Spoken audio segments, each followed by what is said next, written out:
free Wager Talk text club to gain access to free plays and exclusive discounts. Just text Wager Talk to 33222 to sign up and get a $10 coupon to use on WagerTalk.com.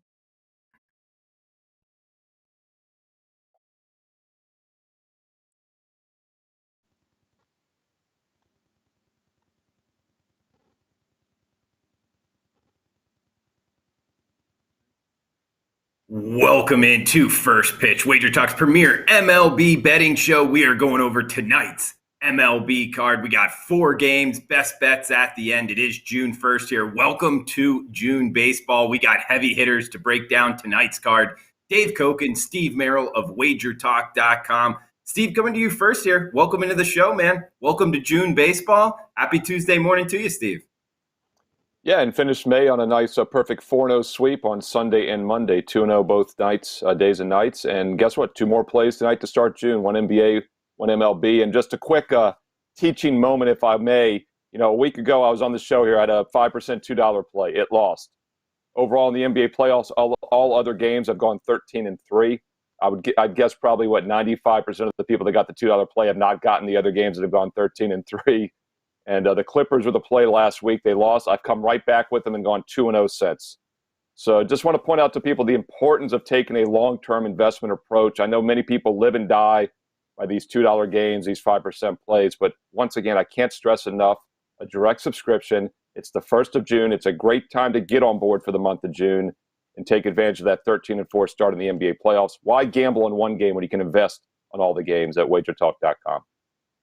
Teaching moments are what this show is about. That's a good one there from Steve Merrill. Next up here, we got Dave Koken, the legend himself. Check him out. He's hot right now on the bases, guys. 9-1 his last 10. Going to really want to check out his experts page, Dave Koken at WagerTalk.com.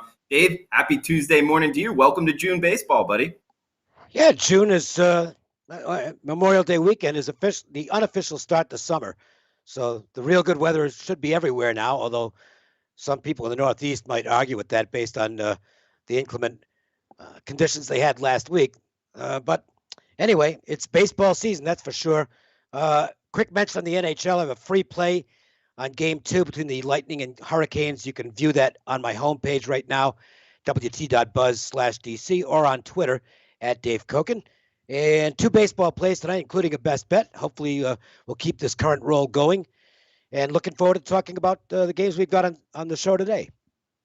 Yeah, absolutely, Dave. And shout out to the chat box right now. Anthony, Jessica, Ty, Buck, Joshua, Nathan, welcome in. Hopefully y'all enjoyed your weekend. And hopefully we can find some winners together. So feel free to chime in on the chat box, Wager Talk YouTube, on Twitter as well. So let's get into it. Dave, you bring up the Northeast here. Let's head there first for the Tampa Bay Rays and the New York Yankees, a good one here in the AL East. I'll talk about it, Dave. I mean, you're hot on the bases. The Tampa Bay Rays are absolutely smoking right now, winning 5 straight, 15 of 16? Maybe it's 16 of 17. I can't really keep up here. Minus 115-ish right now on the road in Yankee Stadium. Glasnow versus German, 7.5 being the total. What are you liking tonight in Yankee Stadium, Dave?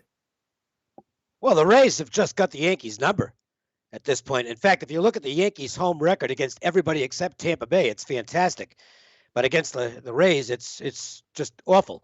And it might not get any better tonight.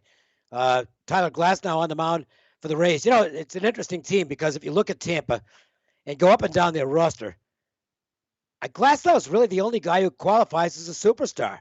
The rest of these guys are just pieces that fit together so well. And Kevin Cash does a phenomenal job managing, keeping his lineup fresh every day, rotating players in and out. Bullpen, same thing. He mixes and matches there. You know, I know people still hold the Snell pull in the World Series against him, but I will still maintain it was the right move. It just didn't work out. Snell's velocity had dropped the previous inning. He was showing all the signs that he usually shows around 70, 75 pitches. But non-baseball regular bettors or handicappers or analysts looked at that and said, how can you take a guy out who's cruising? Well, he looked at the analytics, and that's a big part of what Tampa Bay does, and I think it's a big part of the reason they've been successful against the Yankees. He manages to get the right lineup in there almost every time they play. Now, the tough part tonight is Herman's going for the Yankees, and he's pitching pretty good baseball. Over the month of May, opposition OPS was 647. That's not spectacular, but it's quite good. And Glasnow actually was higher at 704. So there are some indicators to me that says this is a pretty even matchup. Yankees are desperate for a win against this team. Maybe they get it tonight, but not with my money. I think the Rays still have to be given the lead in this game. I'm not going to play it at minus 130 or thereabouts, but I'm not going against Tampa Bay. Yeah, I'm with you, Dave. It's a tough step in front of here. The hottest team in baseball, Steve. You have any interest in going against Tampa Bay tonight? Well, I mean, Tampa Bay obviously playing up to their abilities that got them the AL championship last year, and they got off to a little bit of a slow start. They've always been kind of a feast or famine offensive team. Not as much so this year, though, on the road. They're averaging over 6 runs a game on the road this season, and that's a 27-game sample now. Pretty legit. A 245 batting average is actually good nowadays. That wouldn't have looked too good a few years ago. But 41 home runs in those 27 road games. So that's what they do well. Their road game ERA for their bullpen is a 4.2, very mediocre, but their WHIP is a 1.29, which is a pretty solid number. So this is a very good team, and they very well probably are the team to beat in the AL. I wouldn't have said that a few weeks ago, but they've come on strong. And I don't like to get in front of that current momentum. And as Dave said, they've had the Yankees number for some reason. We talk about the Astros having the A's number. A game we're about to get to after this in the National League, I'll talk about in a moment also, is another team that has a team's number. I don't like to try to buck that. But then with all that said, Yankees 1-6 their last 7. Rays on a monster winning streak, only 1 loss the past 2 weeks. It seems pretty simple, but the Rays' short number would be the only way I'd play it. And Dave, you're talking about the Rays lineup here of big name players. You threw out Glasnow, maybe not anybody else. I mean, Randy Arozarena. I like Ji-Man Choi. I'm just trying to throw out big names there, but yeah, when but you're right. They're not superstars. Right, right. If you look at the Tampa Bay lineup, casual baseball fan can't name you one guy in their lineup. Maybe Arozarena because of what he did in the playoffs last year.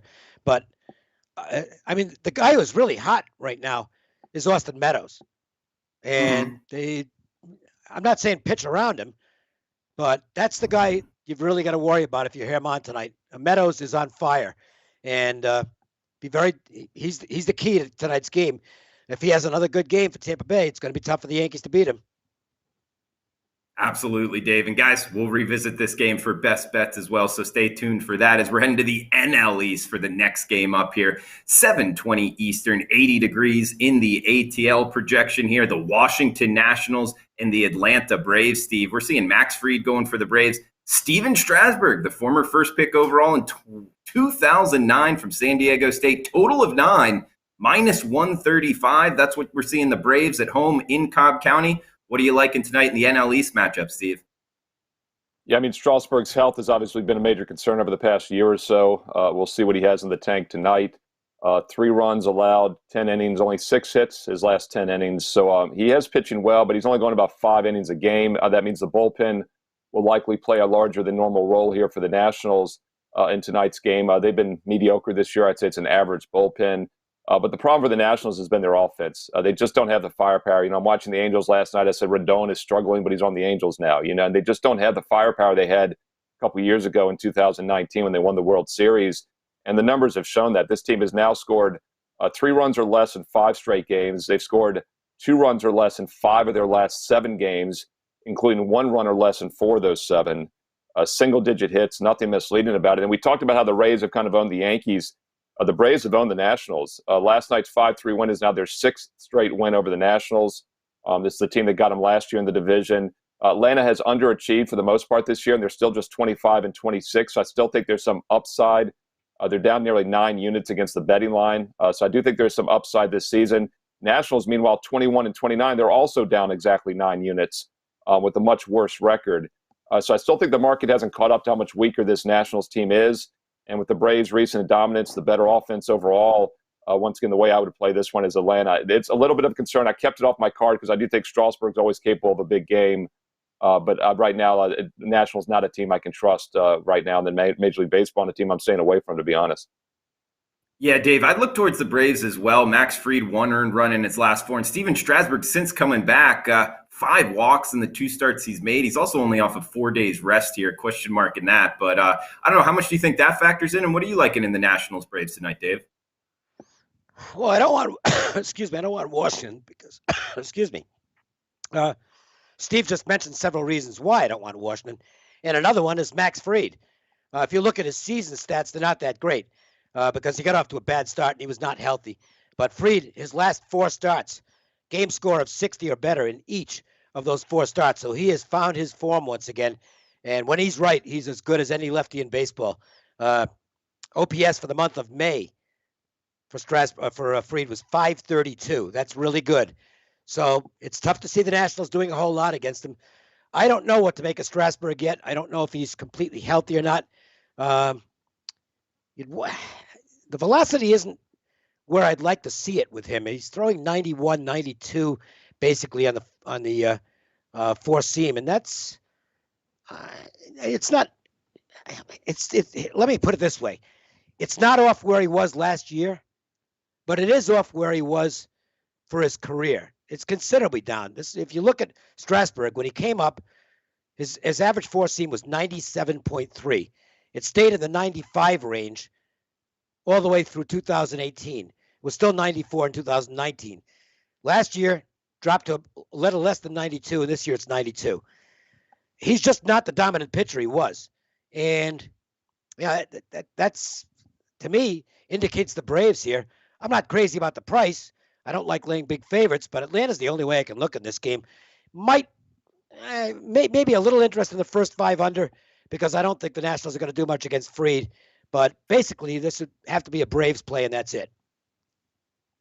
I like it, Dave. I agree with you. Braves or pass in this one. Let's head out to Wrigley for the next game up, guys. We get the San Diego Padres and the Chicago Cubs. 68 degrees in Chicago, Dave. 8:05 Eastern, 5:05 Pacific. First pitch in this one, we get Weathers, the lefty, going for the Pods. David Weathers' son here versus Kyle Hendricks, the righty, going for the Cubs. Near a pick'em price here, Dave. I'm seeing -108, -109 for the Cubs in Wrigley. Total of 8.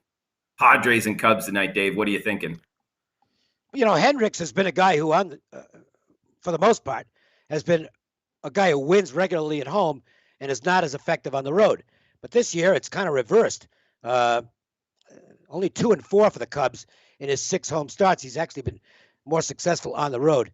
I do expect Hendricks to be solid at home most of the rest of the way. He seems to be back in his usual form. His last 3 starts have been decent or better.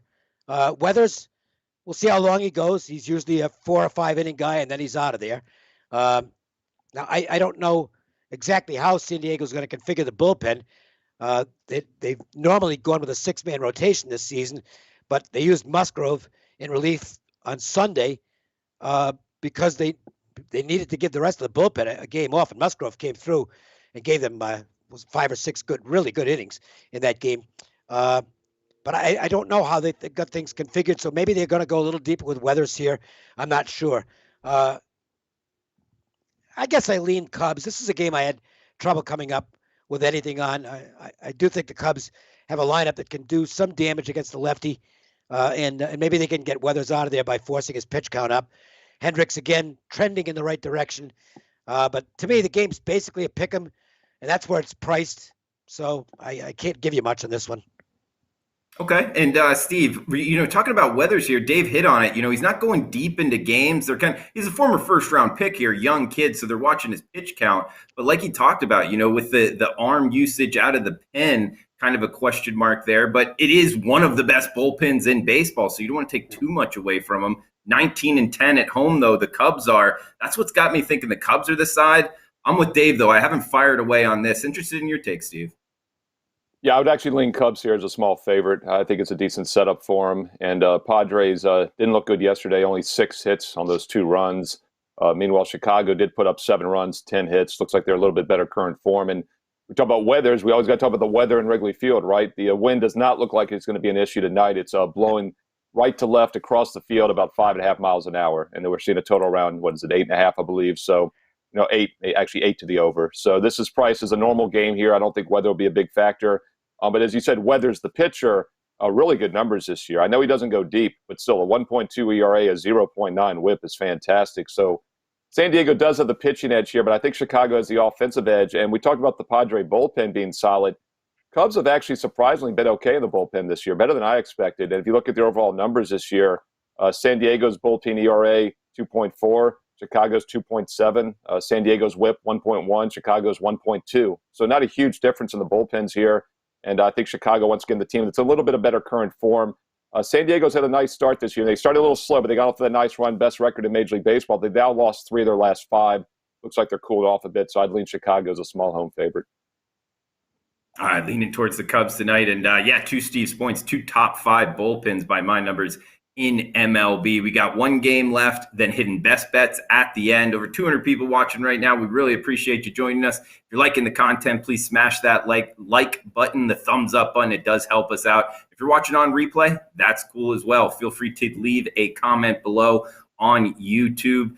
Also remember, $2 Tuesday, guys, at Sports Memo and WagerTalk.com. We got Teddy Covers, $2 handicapper at Sports Memo. Tony Mejia, $2 handicapper at WagerTalk. Teddy's really hot right now in baseball, so going to want to check him out at Sports Memo. And Tony seeing it well in NBA as well. So both of their top plays discounted to just $2 at both Sports Memo and WagerTalk.com. We got last game here, Steve, Boston and Houston. We're seeing the Astros minus $1.25 up now. It's shot up now. We're seeing minus 135 now with Garcia on the hill. Richards going for the Boston Red Sox, 8:10 Eastern, 5:10 Pacific. First pitch here, 8.5 being the total in Minute Maid. You liking anything here, Red Sox and Astros, Steve? Well, the market is definitely, as you said, Drew, liking the Houston Astros. I mean, we're talking about a 25% increase today in this line. And I'm wondering, part of that obviously is the fact that Houston looked really good yesterday. I actually had the over 9 as my top baseball best bet for Monday for my clients in this game yesterday. And the Astros got it done on their own, which was nice, with a nice 11-2 win yesterday afternoon. Nothing misleading about that. They had 13 hits on those 11 runs. Meanwhile, the Red Sox only 5 hits. Second time the past 3 games, they've only had 5 hits. This offense is cooled off. They're just 3-3 straight up their last 6. And they've had 7 hits or less in 5 of those last 6 games. So I think the Red Sox are in a little bit of a slump here offensively. Houston, meanwhile, remains one of the best offensive teams in baseball this year, and they're in good current form. So I can understand why the money has come in on the Astros today, and I would agree with that move. And finally, we'll look at the 2 starting pitchers. Richards, a 3.8 ERA, Garcia, 3.2. However, you look at the WHIP, which I think is a much better overall indicator. Richards, 1.5, a really bad WHIP. Garcia, 1.1. So while their ERAs are similar, the WHIP is much better for Garcia, and I think that's another factor here. So we're getting the better pitcher, better current offense, home field advantage, and good momentum. So I can understand why that Astros line has risen. It's priced me out of this game, but that's still the way I would play it. I'm with you, Steve. WHIP, a lot better way to rate these starting pitchers. Dave, your take here, Red Sox and Astros tonight, Richards and Garcia. What are you thinking tonight, Dave, in Minute Maid? Well, look, the key for Garrett Richards is how does he get out of the gate? He has struggled first time through the lineup. For the season, opposing OPS, first time through the lineup is 884. That's high. Now, he settles down after that, but his command problems are generally early in the game. He just, for whatever reason, has a tendency to not be sharp at the outset in games. If he gets off to a good start, he'll usually give you 5 or 6 good innings, and the Boston bullpen isn't bad. So that would set the Red Sox up well here. But the problem is he's up against a very potent lineup, and if he is exhibiting his general tendencies to not be real good first time through the order, the Astros could jump out to a nice lead here, particularly in view of the fact that Luis Garcia is just the opposite of Richards. Garcia, he's not a guy who's going to go long distance as a rule, but he's been really good first time through the lineup. OPS for the opposition is 550 something. I can't read my writing, but it's in the 550s. So there's a big difference in first time through the order, and that indicates that it's likely the Astros are going to get ahead in this baseball game. So to me, the way I would look at this is if you like Houston, I think you missed the boat, to be honest with you. It would have to be a first 5 wager. And the first 5 in the game has gone nuts. It was minus 130. It's now up to minus 160 and minus 165. So the early bird catches the worm in terms of value in baseball. I can't recommend the Astros, even first 5 at this price, although I still think that's the right side. I think the market's got it right. Yeah, Dave, I'm with. I mean, talk about the steam up here. Early bird gets the worm. And for people out there, I know you like first fives and know them as well as anybody out there. What time of the day do they usually open? Because they're not available on the overnights, are they, Dave? No, there's only a couple of shops that put them up overnight, which is why, since most of my plays are first five, I don't put plays up overnight. I mean, there's a couple lines available, but not really fair to put out a game that most people aren't going to be able to bet when I put it out. That's my rule is I don't post anything until it's widely available. So I generally have to wait till like 7 in the morning, 8 in the morning, my time, to get lines that are widely available. And this one jumped very quickly. So that's hazards of the profession, I guess you could say.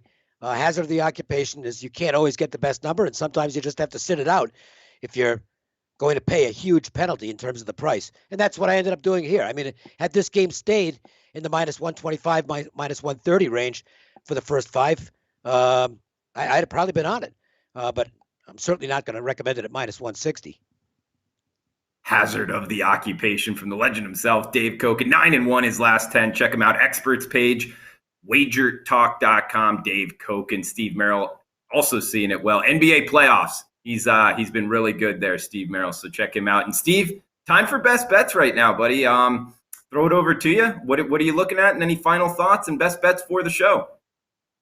Yeah, NBA playoffs, 13-4 overall, despite missing the $2 play, which I know upset 95% of the people that bought it. It's still 13-3 on all other games. So let's take a long-term investment approach, folks, and take advantage of one of those monthly packages. Hey, June 1st, as Dave said, summer is basically here.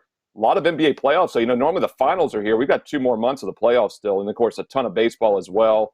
Right now, WagerTalk.com. I've got a 2-for-1 special tonight, perfect 4-0 sweep the last 2 days on Sunday, Monday, and May. Another 2-0 sweep tonight, hopefully, for my clients.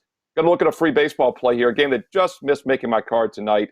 A little pricey for me, but I think it's a good spot still, and that's the Oakland A's minus $1.50. Kind of right at my cutoff there. If I wanted to give it out here, I'd still treat it as maybe a 1 to 2% play. Not quite as strong as my 4% best bets tonight. But once again, the Oakland A's minus $1.50, worth a look here. I know Seattle's in good current form. They're 7-1 straight up their last 8. And normally I don't like the Buck teams. They're playing well. Oakland, meanwhile, has lost 6 of their last 9. But keep in mind, they played Houston. They played the Angels. Came in a little flat against Seattle. Lost 2 out of 3. They actually lost the first 2 and then won the final game 6-3. Then had another big 4-game series against the Angels here recently. And they came out, I think, flat again last night. Lost 6-5 as a road favorite at Seattle. But I think they come focused this evening. I like the pitching matchup also, as the A's on the road this year have been surprisingly very good against left-handed pitchers.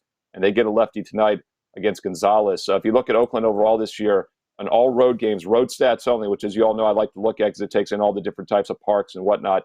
Oakland batting .229 against righties. They're batting .272 on the road against lefties. They're averaging about 3.5 runs per 9 innings against righties. They're averaging over 6 runs per 9 innings against lefties. So I look for that A's offense to break out tonight. And despite Seattle winning 7 of their last 8, they've had 7 hits or less in 4 of their last 6 games. They've had single-digit hits in every game but 1 over those last 8. This is still not a good offensive team for the season. Despite being 17-12 at home, they're batting just .189 as a team in all home games this year. So I think that 17-12 record is due for a correction, and I think it starts tonight with the Oakland A's minus $1.50. That's a late game at 10 p.m. Eastern Tuesday night. All right, and one of the nightcaps there, the A's minus the $1.50 for Steve Merrill's best bets. Alex, Joshua, Jim, Olu saying hit that like button. These boys are working. Appreciate it, Olu. Appreciate it, Swerve, and YouTube, everything for joining us live. Dave, your best bet. I'm on it personally. I bet 2 so far today. My best bet coming up and your best bet here. I like it, man. A couple reasons why. If you could throw it out here, I'm sure I'm lining up on a lot of these. So where are you going for best bets tonight, Dave? Quick mention in the Oakland-Seattle game, by the way. Chris Bassett wins the award of the 30 starting pitchers today.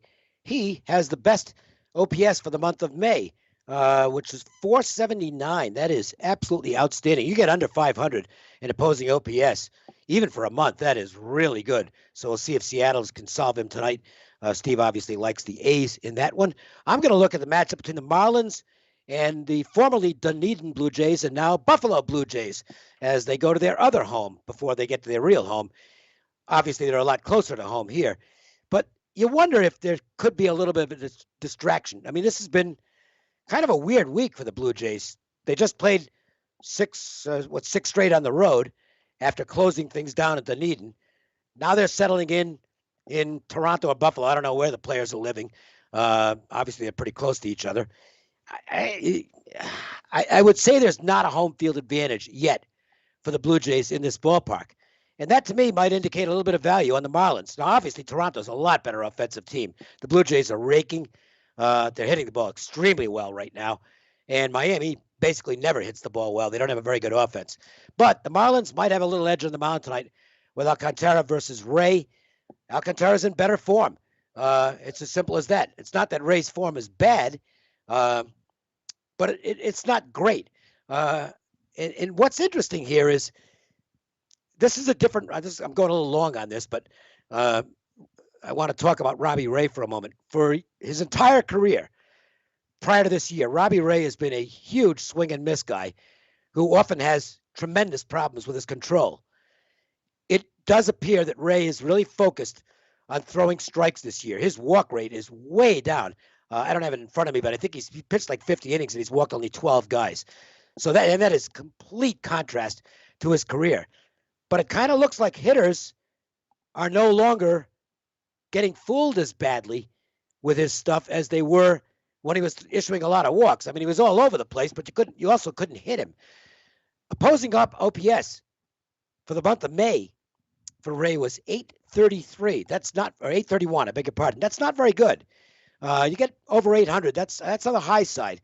So contact's getting made against Ray at a better rate than it used to, and maybe the fact that he's throwing more strikes than he ever did before is not working out all that well for him. It's not that he's pitching badly, but he's been hittable lately. Better numbers on the Miami side here. First 5 innings, I don't want to get into. I just stay away from bullpens. I don't want anything to do with them. By the way, I had 2 under winners yesterday. 2 first 5 under winners. Both games ended up going over for the full 9 innings. So I keep on getting that opinion validated that even though you have to pay a little bit of a tariff on first 5 unders, I think you're better off doing that than full game. As for the best bet, which I'm using, this is a selection for me tonight. I'm going to go with the Marlins first 5 at about, it was plus 130. It's dropped to maybe plus 125. I still think that's a playable game at that price. So Miami first 5 is the play here on the show. It is a selection for me. My best bet is also available right now at wt.buzz/DC. That's my homepage at Wager Talk. And the free play today is on the NHL Game 2 matchup between the Lightning and the Hurricanes. All right, guys, and for best bets, I am going to the first game we talked about, AL East here, Tampa Bay Rays minus the 114, risk 114 to win 100, the hottest team in baseball. Can't even count with the record. I think it's 15 of their last 16, might be 16 to 17. Either way, the hottest team in baseball, winning 5 straight. Yankees lost 4 straight. The Rays are 20-7 on the road. Tyler Glasnow on the hill, 8 innings, 11 strikeouts last time out. I like his current form. Jerome, nothing against him, a solid pitcher in MLB, but the Rays have seen him well in the same division, 54 at-bats over a 1,000 team OPS.